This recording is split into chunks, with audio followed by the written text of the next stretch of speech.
Bonjour et bienvenue. Je vous propose de peindre ensemble ce paysage qui est donc tout printanier parce que vu le temps affreux qu'il fait dehors, j'avais envie de lumière et de printemps plus que de pluie et de frimas d'automne.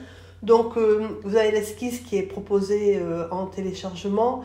Au niveau du pont, moi je l'ai fait légèrement arqué parce que j'aime bien. Vous pouvez le faire plat, c'est plus facile. Donc j'ai protégé le pont, alors c'est surtout les cordages entre les piliers du pont avec donc du liquide de masquage.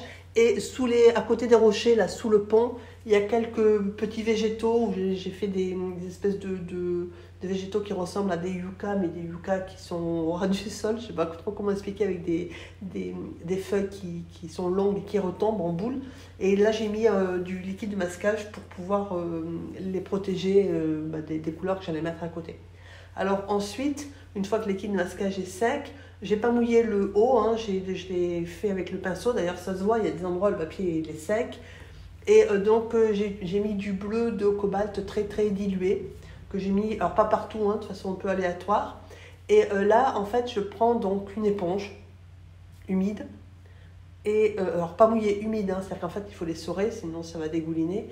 Et donc, je la trempe dans du jaune de cadmium et ensuite dans le bleu. Et si vous avez vu, je ne mélange pas les couleurs sur la palette, je les mélange sur le papier.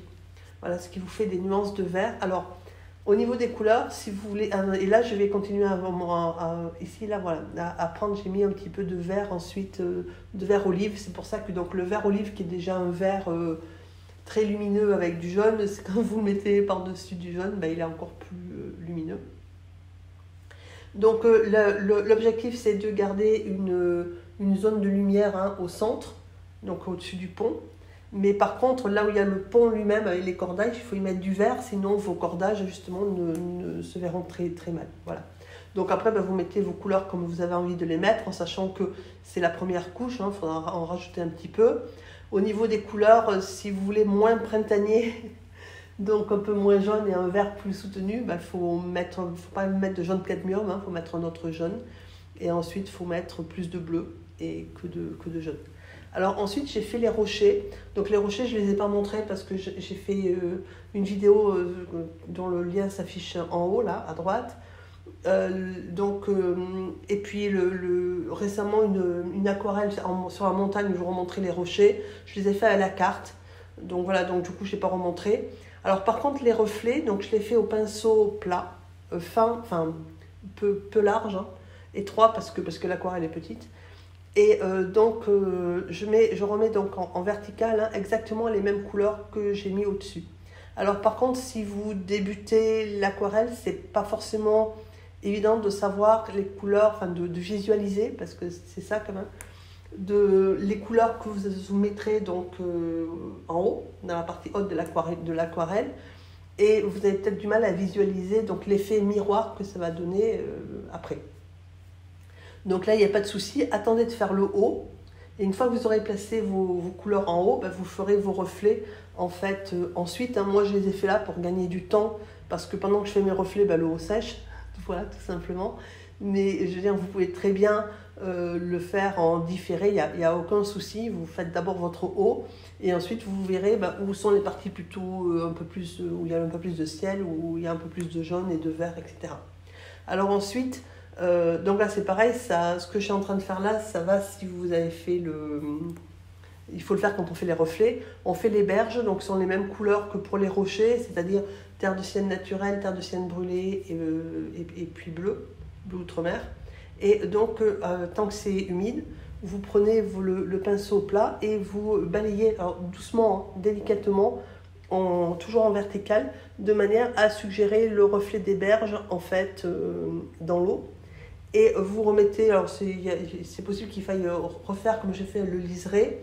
Et puis vous faites avec donc vous pouvez éprouver le besoin de refaire comme j'ai fait un passage en vertical. Et après, c'est pas plus mal, vous pouvez choisir aussi, comme j'ai laissé, d'avoir des berges qui ne sont pas continues, parce que les berges, des fois, ça s'affaisse, il y a de la terre, etc. Alors ensuite, si on en est au reflet, donc après, ça dépend si vous le faites maintenant ou si vous attendez de faire la partie aérienne, enfin terrestre de l'aquarelle, et ensuite l'eau. Mais là, c'est le pont, enfin donc le reflet du pont. Donc j'ai mis la terre de sienne naturelle, du bleu, un peu trop d'ailleurs. Et donc je vais neutraliser en mettant un peu plus de vert et à un moment donné un peu de marron. Et voilà, de manière à neutraliser un peu le côté bleu. Donc, alors c'est un pont, je ne l'ai pas voulu trop foncé non plus, parce que je voulais vraiment quelque chose de lumineux, hein, j'avais vraiment envie de lumière. Et ensuite, comme c'est un pont en bois en pleine forêt, on peut aussi supposer que, surtout sur la partie qui est sous l'eau, avec la condensation, etc., il y a de la mousse, etc. Voilà. Donc c'est pour ça que je l'ai fait dans ces couleurs-là. Alors ensuite, on laisse bien sécher. Et on va faire donc, alors, au niveau de l'arbre, je vous ai montré déjà plusieurs fois comment je faisais les arbres. Je ne vous ai jamais montré cette technique-là, que j'utilise pendant quand je fais des aquarelles perso, quoi, non filmées. En fait, vous mettez vos couleurs sans vous préoccuper, un peu comme quand on fait les rochers, hein, donc vous mettez vos différentes couches de couleurs, et pas trop liquide, par contre. C'est exactement comme les rochers. Et ensuite, vous prenez la carte plastique et vous passez, alors en un seul coup, soit du haut vers le bas, soit du bas vers le haut, ça dépend comment vous êtes le plus à l'aise. Et en fait, ça va vous texturer le tronc. Donc après, on y repasse quelques petits coups de pinceau, une question que ce soit un peu plus esthétique. Alors pourquoi je ne l'ai pas montré avant? Parce que vous allez me dire, mais pourtant c'est quand même un peu plus facile qu'avec le pinceau. Oui et non, ça dépend du papier que vous utilisez. C'est-à-dire que plus vous utilisez un papier qui a des aspérités, et en sachant que moi j'utilise toujours que du grain fin, et plus le résultat sera joli en fait. Voilà.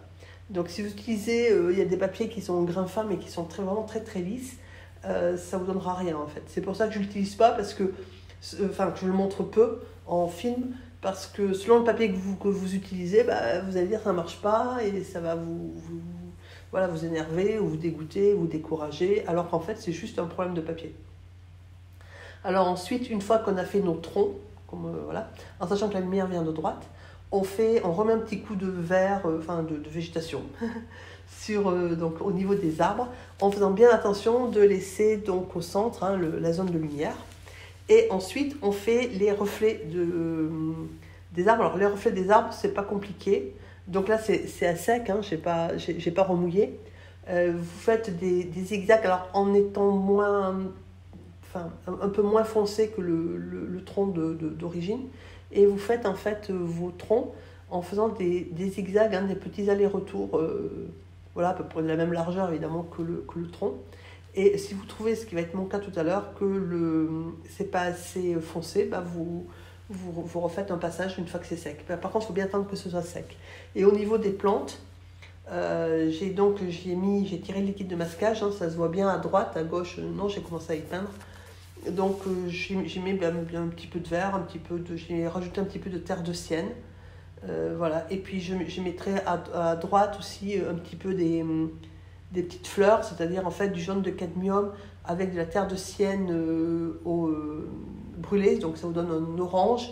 Et c'est commode parce que le cadmium, en fait, comme c'est opaque, ça peut se mettre sur ce qui est déjà peint, donc voilà, pour faire des petites fleurs, c'est commode. Voilà, donc en fait là on affine un peu les reflets, hein, au pinceau rond. Voilà, c'est-à-dire qu'il manquait les reflets des pierres, et puis bon, peut-être quelques arbres, etc. Donc ça, après vous gérez vos reflets, ça dépend des arbres que vous avez mis. On retire donc le liquide de masquage sur le pont, et donc on va peindre le pont, qui est donc la dernière étape. Qui est simple, parce que je veux dire, si vous faites bien les choses dans l'ordre, en laissant sécher étape par étape, normalement vous arrivez au bout sans souci. Donc là j'ai mis la terre de sienne naturelle, parce que je voulais encore une fois beaucoup de lumière, donc des couleurs lumineuses. Et donc sur la terre de sienne, donc, qui est pas très liquide, hein, si vous regardez, bon, elle n'est pas non plus sèche, mais voilà, elle n'est pas liquide non plus, la peinture.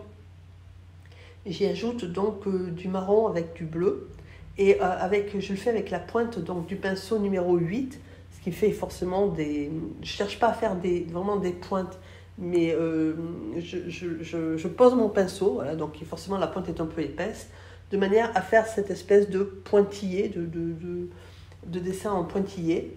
Alors pourquoi? Parce que ce sont les rondins en fait hein, du pont.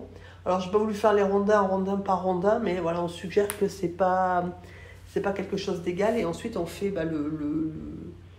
le dessous, en faisant attention de ne pas faire quelque chose de trop droit non plus.